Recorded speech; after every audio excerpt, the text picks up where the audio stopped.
a made-up sonata.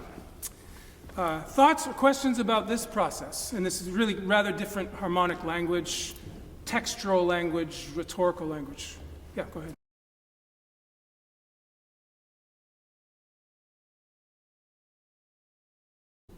And again, Roman numerals are not telling you untrue things. It is true. That was a 5 and a 1 and other things. Absolutely, it's true.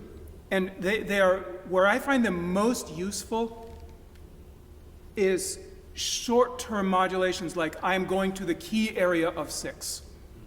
I might think that way, or I might talk that way with a student. So yeah, absolutely. I wouldn't tell anybody banish them from your life, but I would say they will not support the speed of thinking that you need to move quickly between all this material. They're just too slow. They're designed for paperwork.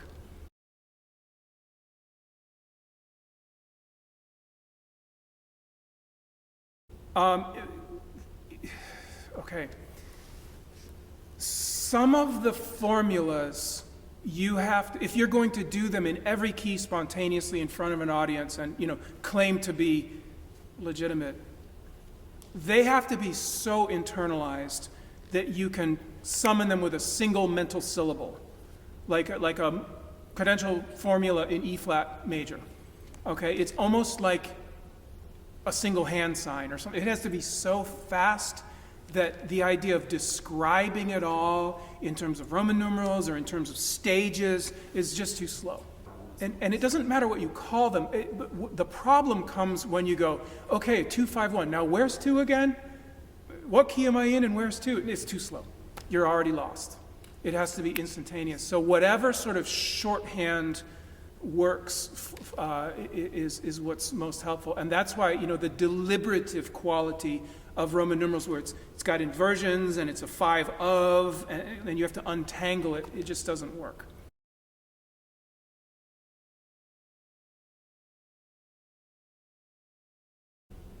In this case, I don't place any limits on where I would modulate. Okay? So instead of closely related keys, I will modulate to distant enharmonic areas. So this is one of my favorites, and Würfel does this, and I included it where we're supposedly, I'm supposedly trying to get to E flat.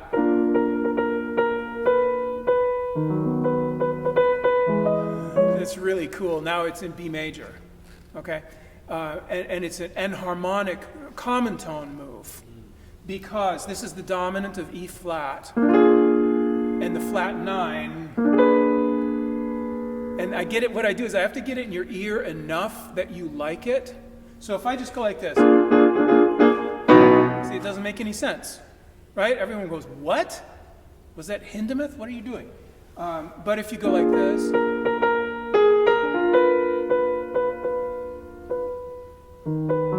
see, you accept it. 1. Yeah. If you get people to taste it enough and sort of go, oh yeah, this is okay, and then you can give them the whole thing. But you can't do it instantaneously, it's just a big chunky chord. So for some of these modulations, you have to have a lot of sympathy for the listener.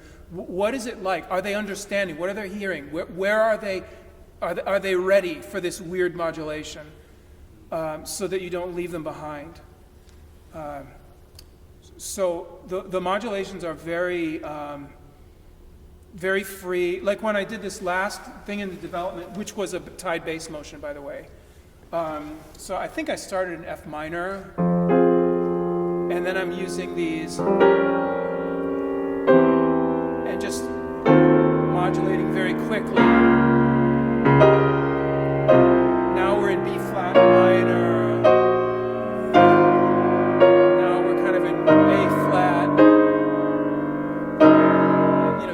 Could quickly go to G sharp minor.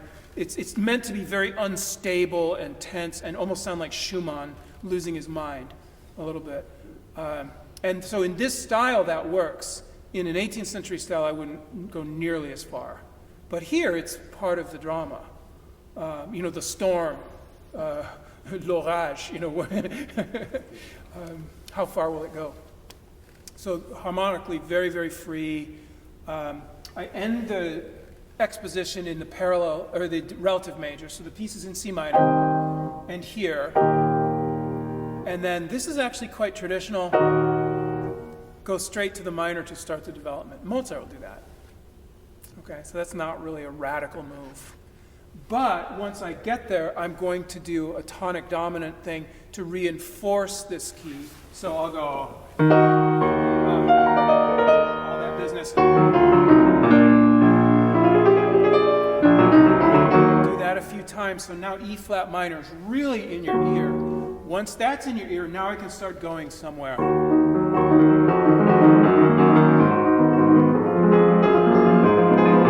Using, again, familiar bass motion, but in a more sonata-sounding figuration. It sounds like Beethoven. Okay.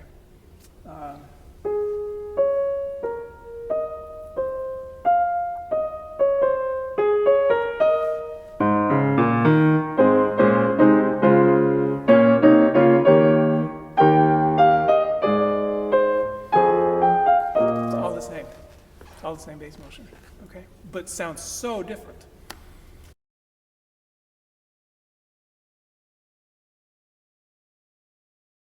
Much is made of phrase length in the classical style.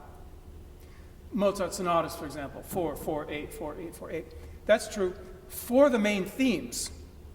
All the main themes are in nice symmetrical phrases, but the transitional material is not. So if you look at Mozart sonatas, the main themes will be 2, 4, 8, 2, 4, 8, nice even things. And then the transitional will be 11 bars, or 7 bars, or 13. It absolutely doesn't matter. So whenever I present the thematic material, which is this material,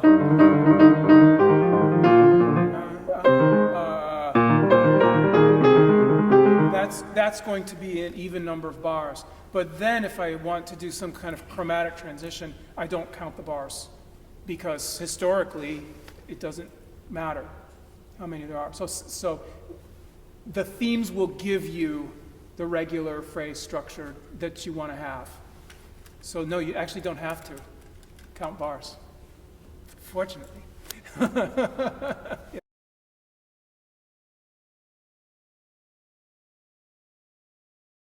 We just had a class at McGill on this with violinists. And the nice thing historically about cadenza is that the earlier you go, it's not much, right? My friend was telling me there's some oboe treatise, and the players are told a single breath. Whatever you can do in a single breath. Yeah. And typically, harmonically, you get there, you're on the 6/4. Okay, so if we're in the key of A major or something, okay, so a short cadenza is just going to be made up of A major noise.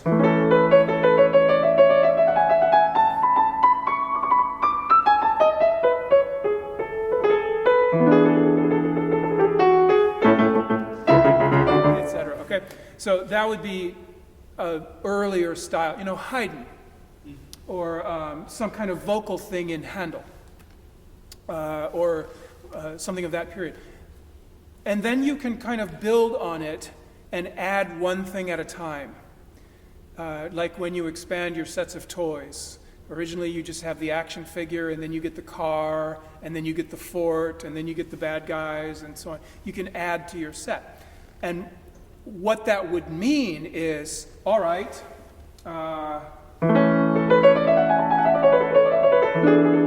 besides those two harmonic areas, where can I go?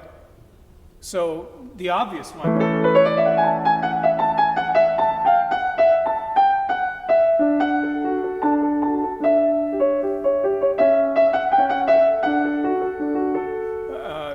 I'm in the subdominant.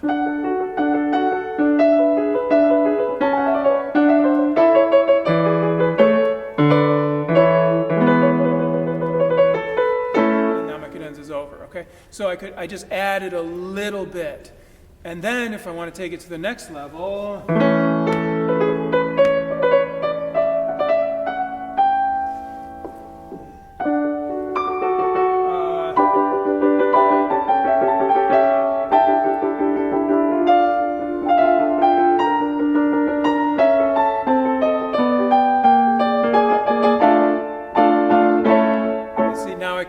go farther and even set a goal. What's the farthest key? Well, and E flat minor maybe, a tritone away in the opposite mode, and maybe present my favorite subsidiary theme in the most distant key, and now use all my abilities. Okay, E flat minor. Oh no, I'm in E flat minor in front of an audience, orchestra, angry conductor, and I'm supposed to be in A major. So now I need the skills of quick modulation. Okay, and so this is something you have to study. The way you do the fastest possible modulation. By the way, C.P.E. Bach is very good with this. If you read the Versuch nach die Wahrheit das Klavier zu spielen, he has things on this. But simply put, my target, I'm in E flat minor, target is A. I can't just go to A. Let's try that. Beautiful. So I have to go to the dominant of A. But again, that doesn't work. So I need something to smooth that over. So I'm going to target the leading tone of the dominant. So A is my target, E is my dominant, D sharp is the leading tone of the dominant. I'm in E flat A. I'm closer than I thought. So what is a nice harmony that supports leading tone? But even better, even more flexible, the diminished, yes, exactly. The diminished chord is your best friend. Do you ever play Clue, the game Clue? With the corners, you can get all the way across the board. That's diminished chord, okay? So here we are.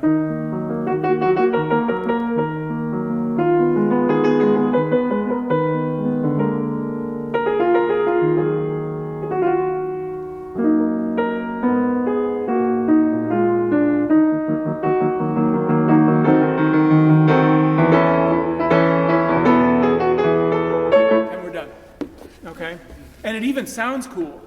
It even sounds, if you play it right, and C.P.E. Bach taught this, he said the more distant the modulation, the more broadly you have to play it. And what he's getting at is the listener will not catch it if you don't draw it out and enunciate it a little bit. But that's an opportunity to be very musical because, again, let's say we're in E flat minor.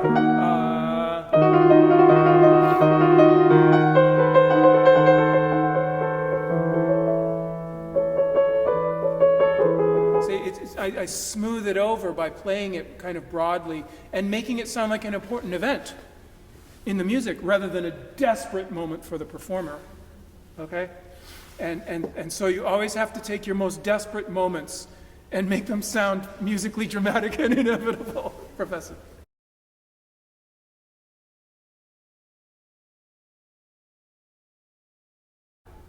I have a very simple approach to music. Play what you want to hear. Play what you want to hear. If you're not playing what you want to hear, why are you playing? Why are you making something you don't like? Cook what you like to eat. Wear what you like the look of. Play what you want to hear. It's very simple.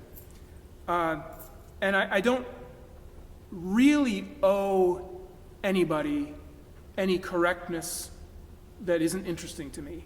If there's someone out there who has a view that says you may not ornament or do this, I don't care. Why? I don't listen. I don't obey them. I don't work for them. If I want to hear it, I'll do it. Now, I am informed historically, so I'm not going to do something ridiculous and ahistorical because I love Mozart and I love this correct sound of history. So it's not going to be ridiculous. But I'm not going to be constrained by somebody's critical opinion. I'm just going to play what I want to hear. That's why I'm on the planet, to do this. If I don't know what I want to hear, I need to answer that question. And this is true of repertoire too, by the way. If you're playing a Haydn sonata and you don't know what you want to hear, I promise you nobody else wants to hear it either. Find out what you want to hear. And if you're not playing what you want to hear, why? Is it a technical problem? Are you not practicing correctly? Are you ignoring some problems that occur in performance? Play what you want to hear. And so, no, I would not feel limited at all. But I would want to be informed historically because I care about Mozart. I don't want to turn it into a circus.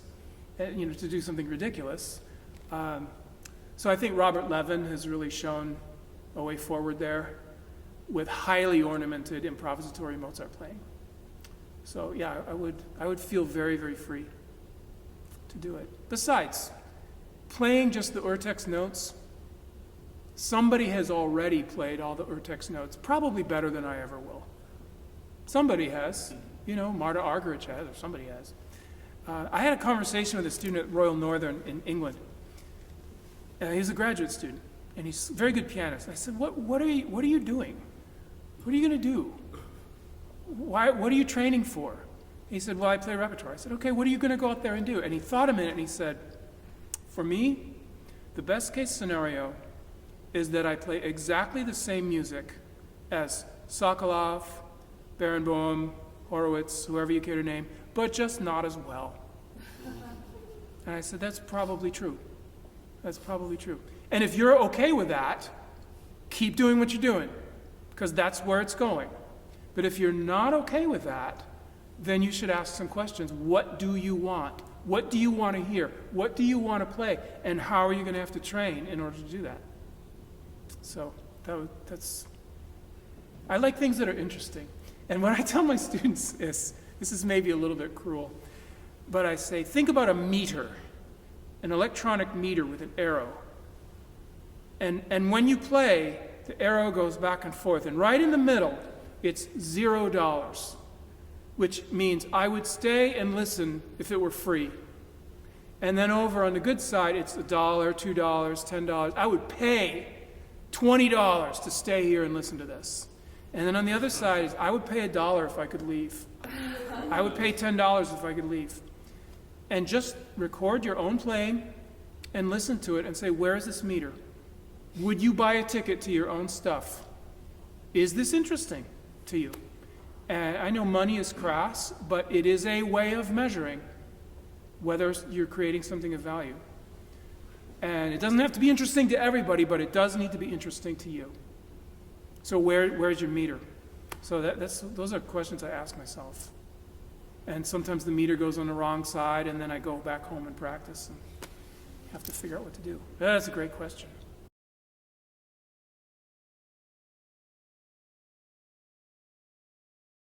I haven't yet in public, because I think for a long time about what's truly involved. There's this thing where people will play Happy Birthday in the style of 10 composers. And that's very fun. It's a good party trick. But what's really going on is, it's time for Debussy. And what do you do? Well,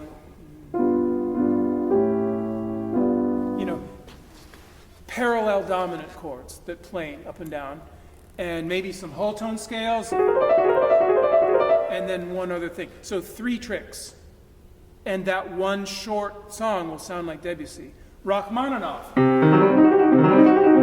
minor with a raised 4th scale degree, huge arpeggios, and something else, and it will sound like Rachmaninoff. What I don't want to do is come to a style with 3 tricks. I want to have a little bit deeper understanding.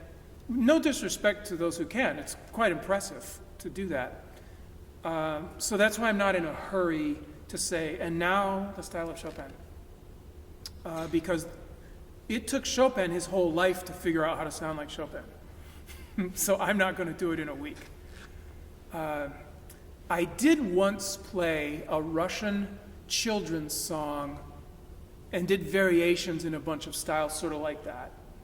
It's the song of Crocodile Genya, if you know Crocodile Genya.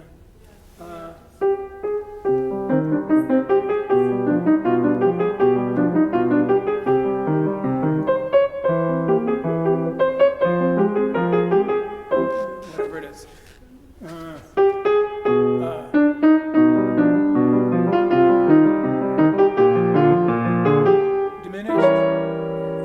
It's been a long time. Yeah. The Song of Crocodile Genya. So I did, Mozart and Chopin and Rachmaninoff. But that's only a few bars, not a full language. And I think I would need a long time to absorb truly what Chopin's doing, harmonically and in terms of figuration. So I'm careful where I go and the sounds I try to emulate.